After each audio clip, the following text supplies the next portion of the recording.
થરાદ તાલુકાના વાતાવરણમાં આજે પલટો જોવા મળ્યો હતો।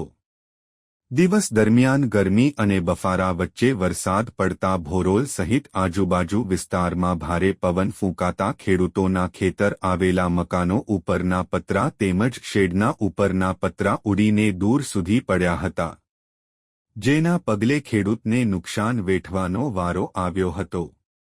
રાજ્યના હવામાન વિભાગ દ્વારા આગામી દિવસ દરમિયાન રાજ્યમાં ચોમાસું સક્રિય થવાની આગાહી કરવામાં આવી છે, જેના પગલે થરાદ તાલુકાના વાતાવરણમાં આજે પલટો જોવા મળ્યો હતો।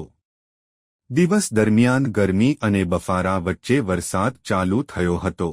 ભોરોલ સહિત આજુબાજુ વિસ્તારમાં ભારે પવન ફૂંકાતા ખેડૂતોના ખેતર આવેલા મકાનો ઉપરના પતરા તેમજ શેડના ઉપરના પતરા ઉડીને દૂર સુધી પડ્યા હતા, જેના પગલે ખેડૂતને નુકસાન વેઠવાનો વારો આવ્યો હતો।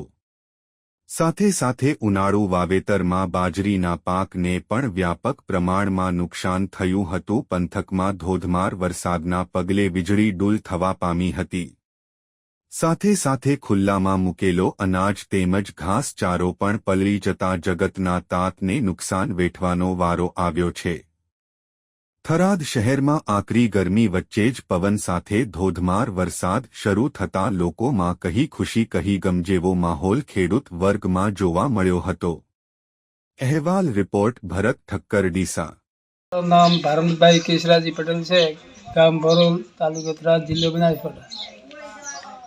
ગઈ રાતે વાવાઝોડો અને વરસાદ આવ્યો, તેમાં અમારે પતરાનો શેડ ઉડી ગયો, રહેવાના મકાન પણ ઉડી ગયો અને જે અનાજની સંગ્રહ બોરીઓ હતી એ પણ પલળી ગઈ છે। એટલે અંદાજે અમારે લાખ 1.5 લાખનું નુકસાન થયેલ છે। પટેલ નાથાભાઈ રઘનાથભાઈ ભોરોલ, ગામ ભોરોલ, તાલુકો થરાદ, જિલ્લો બનાસકાંઠા।